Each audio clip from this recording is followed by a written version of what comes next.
O que eu queria falar com você hoje é sobre um assunto que eu estava pensando há um tempo atrás. Nós conhecemos muitas pessoas nas nossas vidas, né? Nós temos muitos amigos, muitos parentes, e em especial quando se trata de pessoas que não conhecem a Jesus, eu estava refletindo sobre isso.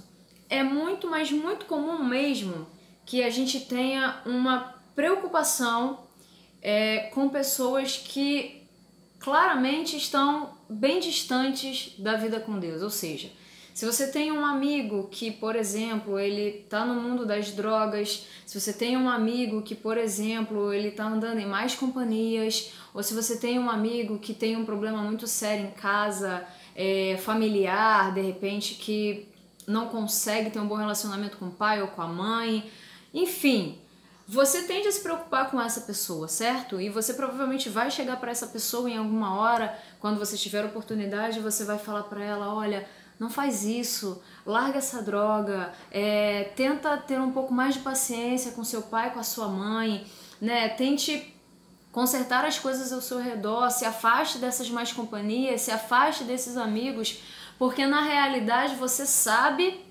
que aquilo que aquela pessoa está vivendo nesse momento é algo que vai ser deletério para ela. Então, obviamente, que você como amigo ou como parente, você vai tentar aconselhar essa pessoa da melhor maneira possível.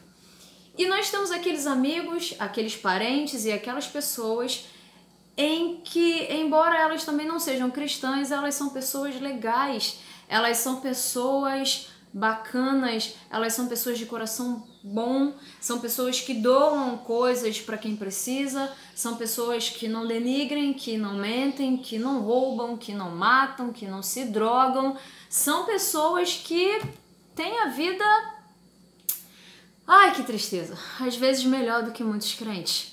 É verdade, a gente sabe disso, para nossa tristeza. Mas nós, por sua vez, temos a tendência de relaxar com essas pessoas.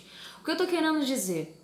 Que quando nós colocamos na balança esses dois grupos de pessoas, as pessoas que são boas, mas que não conhecem a Cristo, e as pessoas que são, digamos assim, perdidas, que estão fazendo de fato algo errado, que estão realmente, sei lá, em caminhos tortuosos, nós temos a tendência de conviver em plena paz e tranquilidade muito melhor com uma pessoa que é legal, mesmo que ela não conheça Deus, e temos às vezes uma dificuldade muito grande de aceitar e de talvez conviver e de talvez até de aconselhar essa pessoa que está indo por caminhos tortuosos. De uma maneira geral, a gente passa pela pessoa boa todo dia e a gente fala oi pra ela, e aí, tudo bem? Como você vai? E vida que segue. E muitas das vezes, quando a gente pensa nessa pessoa que está passando por coisas difíceis, a gente tem uma tendência muito forte a querer tirar ela do erro, a querer fazer com que a pessoa deixe o caminho das drogas, seja uma pessoa melhor com a sua família, seja uma pessoa que ande corretamente, que cumpra os seus deveres.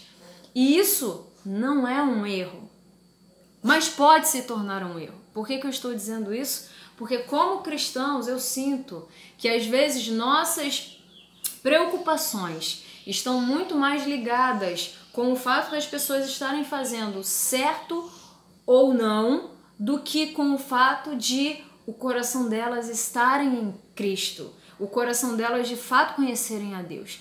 E por que eu estou falando isso? Porque eu estava lendo sobre essa passagem um dia desses, existe uma passagem que fala sobre isso, onde o Senhor envia 70 discípulos para cumprirem a sua obra, e eles voltam dessa missão, e quando eles voltam dessa missão, é engraçado que eles chegam muito alegres, eles chegam realmente estonteados de tanta alegria com as coisas que eles viram e com as coisas que aconteceram no lugar onde Jesus os envia. E então, a Bíblia diz lá em Lucas, eu vou ler para vocês, Lucas 10, a partir do versículo 17, o regresso desses 70. E eles falam assim para com Jesus: então, regressaram os 70, possuídos de alegria e dizendo: Senhor, os próprios demônios se nos submetem pelo teu nome. Mas ele lhes disse: eu vi Satanás caindo do céu como um relâmpago, e aí vos dei autoridade para pisar de serpentes e escorpiões, e sobre todo o poder do inimigo, e nada, absolutamente, vos causará dano. E ele continua no 20. Não obstante, alegrai-vos, não porque os espíritos se vos submetem, mas sim porque o vosso nome está arrolado nos céus. Ou seja, em outras traduções, porque o vosso nome está escrito nos céus, está escrito no livro da vida. Veja que expulsar demônios é incrível. Veja que curar enfermos é incrível. Veja como isso traz uma alegria absurda para aqueles discípulos. Mas Jesus está lembrando para ele: eu sei que isso alegra o coração de vocês, mas a verdadeira alegria de vocês não está em fazer essas coisas. Até porque pessoas que não necessariamente são tementes ao Senhor podem realizar essas coisas. E aí você vai ver a outra passagem que diz: Senhor, em seu nome nós curamos, em seu nome nós realizamos grandes coisas, em seu nome nós libertamos. E ele vai falar: aparta-te de mim porque eu não te conheço. Então a sua alegria verdadeira não deve estar tão somente nessas coisas, mas deve estar acima de tudo porque o seu nome está escrito nos céus.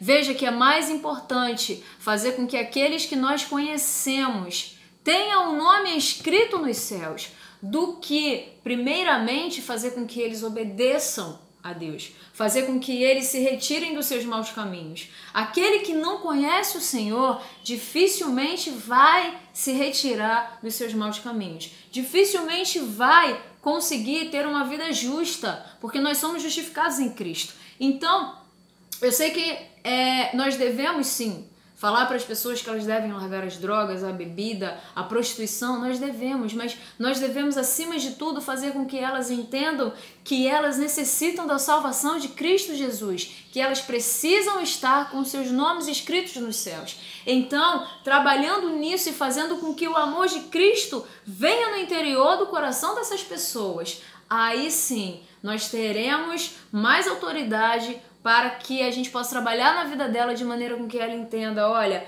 essa droga nunca vai trazer para você a felicidade que Jesus traz, a paz que Jesus traz. Isso, tudo que você vive na sua vida e todas as suas dificuldades de relacionamento, elas serão quebradas quando você conseguir se relacionar com Cristo. Aí sim, a verdadeira alegria vai chegar ao nosso coração.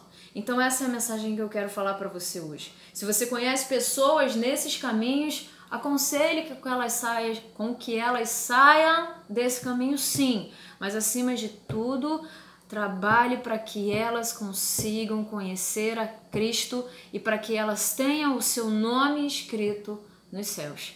E aí, a alegria do Senhor nos fará plenos nesta terra. É isso que eu tinha para deixar para você hoje. Fui!